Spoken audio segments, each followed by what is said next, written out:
Let's start from where we left off last time. Right here. Before I knew it, she came up behind me, taking the coffee cup from my hand, and looked at me with moist eyes. My heart raced. Everything that had happened with her, it all started that night.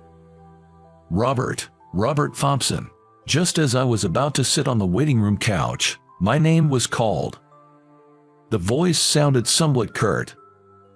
Was it because I was late for my scheduled time? It's not like I wanted to be late. I told them in advance I'd leave on time because I had a dentist appointment, but my manager, Amy, held me back. She always does this on purpose. Darn that female boss, Amy. I rushed into the examination room, where the dentist was impatiently looking at my X-ray. It's not a cavity. It's not. While sitting on the examination chair, I blurted out in surprise. The pain in your tooth is due to clenching. It's not just grinding your teeth while you sleep, but you are constantly clenching your teeth unconsciously. Are you under any stress at work or something? He hit the nail on the head. I'll give you some painkillers again, but be aware and try not to clench your teeth.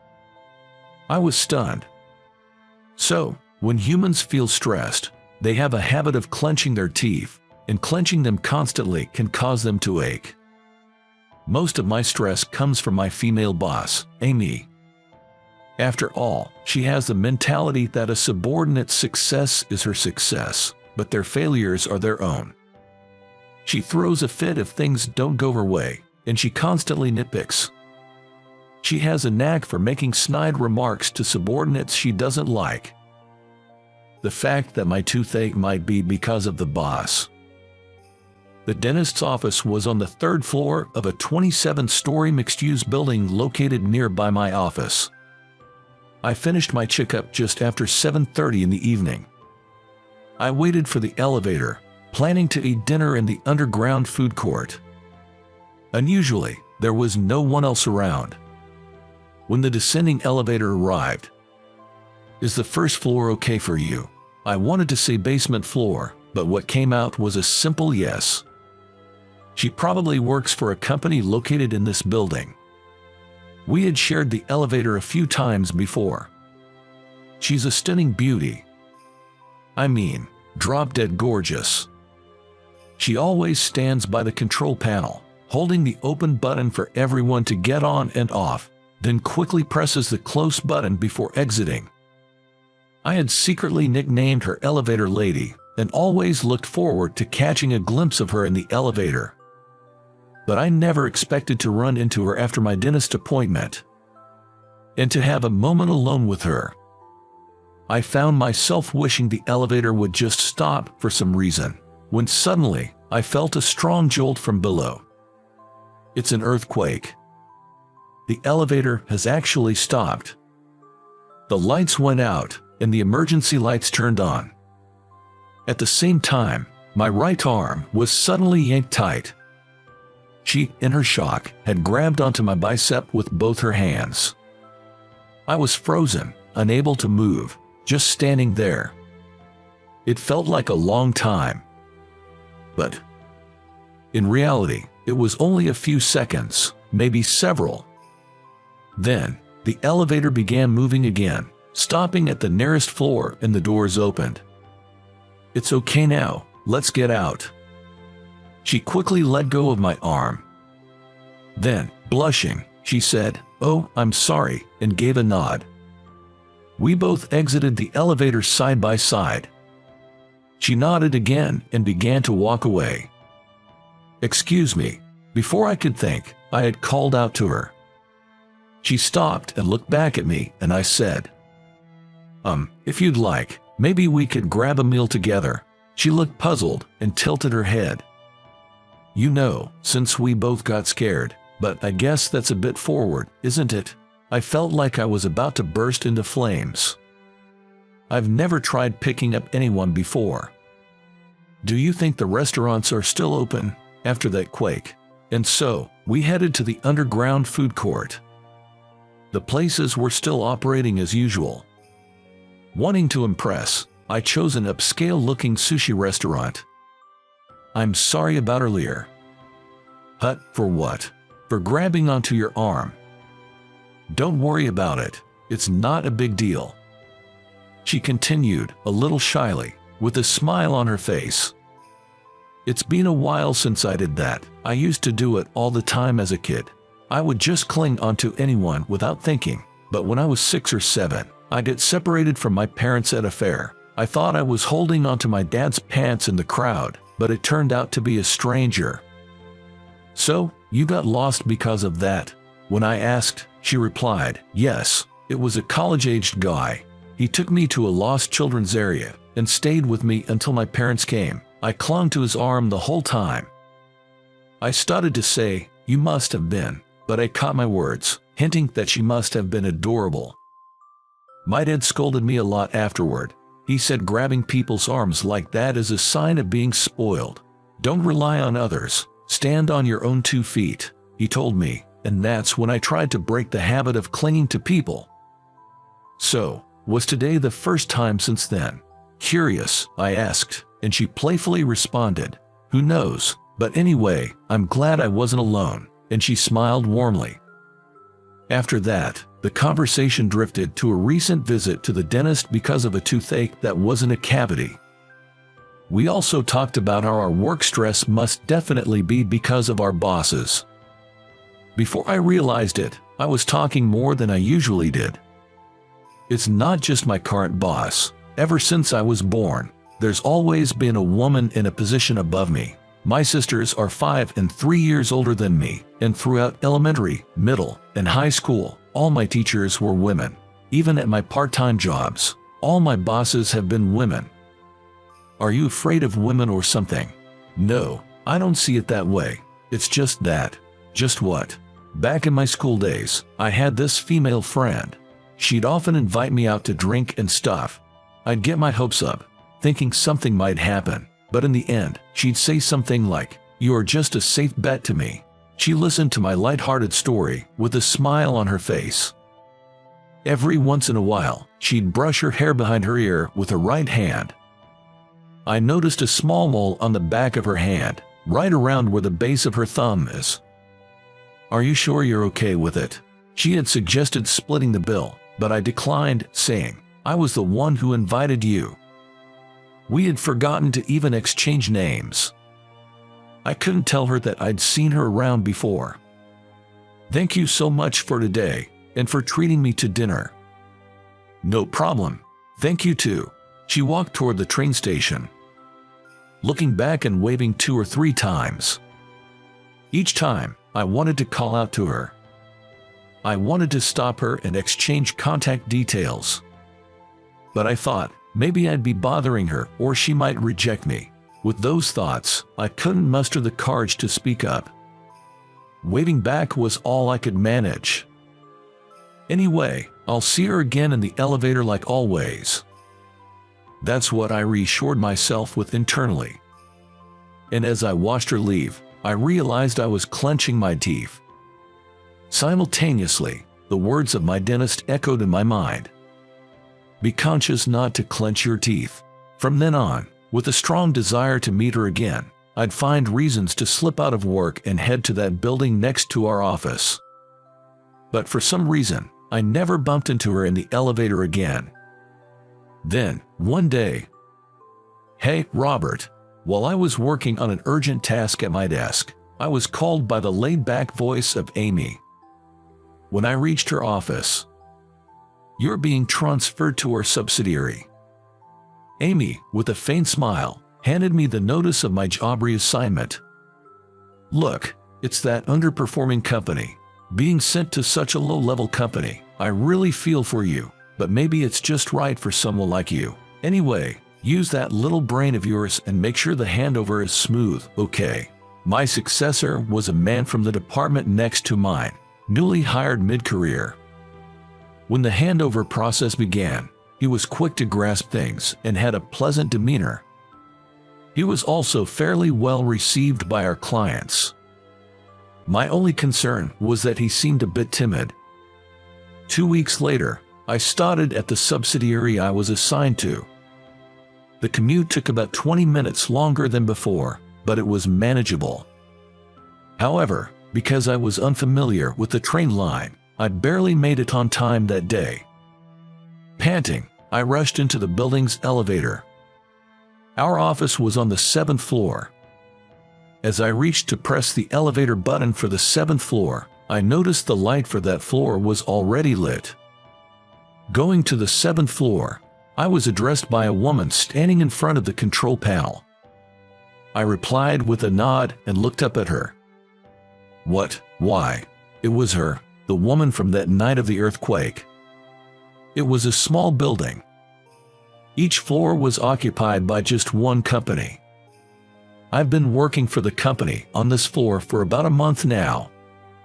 Oh, really? Are you Robert, by any chance? Yes. I had heard someone was being sent here from the parent company. I finally understood the situation from what she said. For a moment, I was taken aback, thinking, could such a coincidence really happen?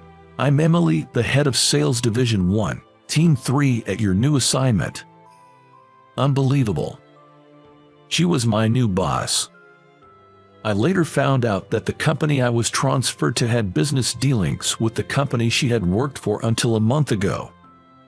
Her previous company was a small one, just a tad bigger than a sole proprietorship. The owner of that company had gotten old and decided to shut it down. So, my new company recognized her talents and recruited her. After you. When the elevator reached the 7th floor, she pressed the close button and motioned for me to exit first. Feeling a bit embarrassed, I caught her giving me a warm smile. Thus began my new chapter in life, but our relationship remained strictly professional. Then, one day, she uncharacteristically raised her voice on the phone, saying things like, "That's why it's impossible. At the very least, you need to go through HR." Before hanging up, I approached her with some documents I needed to submit and asked, "Is everything okay?" "No, it's nothing major. I'm sorry for raising my voice." She was clearly flustered. I was curious, but I didn't press further and left her office. At that moment, my phone buzzed in my pocket. It was a call from a colleague from my old department. I stepped out into the hallway to answer. "Yes, this is Rob. Hey, we've got a situation here." Despite saying it's serious, that voice sounded oddly amused. "Weren't you having a phone dispute over there just now?" Yeah, kinda." The boss called. That guy Jack, he up and quit the company. Jack was my successor, and I was concerned about his timid nature. So the boss lady is fuming, yelling, "What's going on? How can he be so irresponsible? Doesn't anyone know? Guess it's your fault, huh?" It was the first I'd heard that Jack had become the boss's target. "Yeah, he took over right from you." I genuinely felt bad for him, but as I was wondering why the boss had called in the first place, my former colleague explained. "Since he left so suddenly, we don't have anyone to fill his spot, so they tried to bring you back here for the time being, but you turned them down flat. Amy is steaming mad right now." It all clicked, and I went back into the room. Our eyes met. I felt the need to thank her and gave a nod of appreciation. It didn't take me long to adjust to the new workplace. Perhaps due to the absence of the previous stressors, even my toothache ceased to bother me. Most importantly, work became fun. Of course, because seeing Emily at work was a highlight. And she truly was a catch, always efficient at her job. And providing clear instructions to us, her subordinates. Yet, she never acted arrogant. A stark contrast to that bossy lady back at my old place. The vulnerable image I had of her from that night of the earthquake was nowhere to be found. My secret feelings for her only grew. But I thought they were just unattainable dreams. However, oh, my wallet. On my way home from work and about to hop on the subway, I realized I forgot my wallet at the office. In a rush, I headed back to the company to find Emily there alone. Elbows on the desk and her head cradled in her hands. "You are still here?" "Oh, yeah, just lost in thought." "What brings you back, Robert?" "Left my wallet." "I see." I grabbed my forgotten wallet from the drawer and asked her if she was leaving soon. "Maybe I should." "Wait up, let's head out together." With that, the two of us got in the elevator. "I hope it doesn't get stuck again," she murmured, looking up at the elevator's floor indicator. When I turned to her, she was already looking at me. "Is it okay?" I wasn't sure what she meant by okay. The next moment, she suddenly gripped my arm tightly. Much like that night of the earthquake. But this time, even after we stepped out of the elevator and began walking, she didn't let go of my arm. My previous company was a small place. I was persuaded to join this one, but being a manager and leading people, it's quite a challenge. It seems that even she, who always appears confident at work, feels the pressure. "How about grabbing some dinner?" I was thinking the same, but I have two conditions. Suddenly, she let go of my arm and took on a serious demeanor, just like at work. "What are they?" "We'll split the bill." "Okay." "And no sushi places." "Got it." She shrugged and let out a soft chuckle. "Actually, I'm not a fan of raw fish." "So, you pushed yourself that other night?"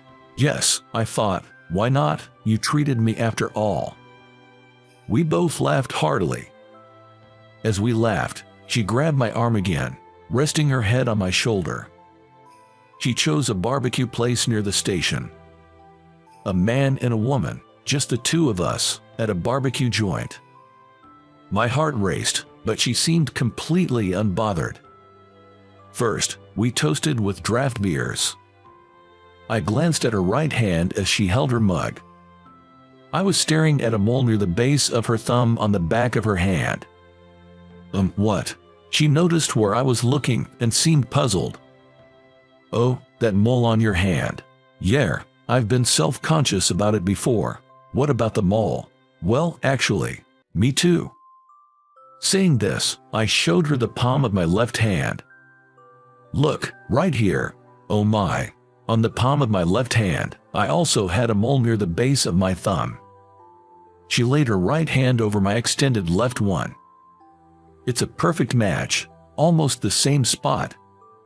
"See?" She playfully looked at our overlapping hands and said, matching the lines of our palms, "It's like fate or something." She made a cheeky face, sticking out her tongue in jest. And so, we began dating. Of course, we never mixed our personal and professional lives. However, our colleagues seemed to have had an inkling about us. Then, about a year and a half later, an unexpected announcement was made. Firstly, the head of the department I was previously in, Manager Williams. The HR department, concerned about the high turnover rate of employees under her direct supervision, conducted interviews and found out about Amy's arrogant behavior. She was removed from her director position and relegated to a less significant role. Then, Emily was chosen as her successor. Transferring from a subsidiary, it was truly a promotion for her. I was chosen to fill Emily's previous role. From tomorrow, we'll be in different departments at work. We can't help it. Anyway, let's start from where we left off the other day. Here, now. Why not? She smiled mischievously. I couldn't suppress the bubbling feelings anymore. Once she sets her mind on something, she won't listen. She took the coffee cup from my hand. I extended my now empty left hand towards her. She placed her right hand over mine. Our palm lines match. It's like fate. The toaster dinged. That's it for now. The toast is ready. Darn. She and I took turns cooking. That day, it was my turn to prepare breakfast, so I was in the kitchen. We had started living together. By the way, The reason we were moved to separate departments is the company's policy that married couples can't be in the same department. Yes. We were newlyweds, fresh into our marriage. Let's continue from where we left off. Come on, let's. My beloved Emily was repeatedly trying to get my attention. Naturally, I presented the palm of my left hand in front of Emily. Then, Emily playfully slapped it away. "What's the matter? Still half asleep?" It was Emily's voice that made me realize I'd dozed off and had been dreaming of our newlywed days. The sensation of Emily's hand tapping mine brought me back to reality. "About the other day," I mumbled, and Emily picked up on it. She gently placed her right hand over my left. "Look at us, we've sure aged, haven't we?" She looked at her hand with wrinkle and smiled. "We've been married for almost 20 years now." "Oh, found another gray hair. Let me continue from the other day." Saying that, she began plucking out my gray hairs. It was just after 3 days since she found the gray hairs.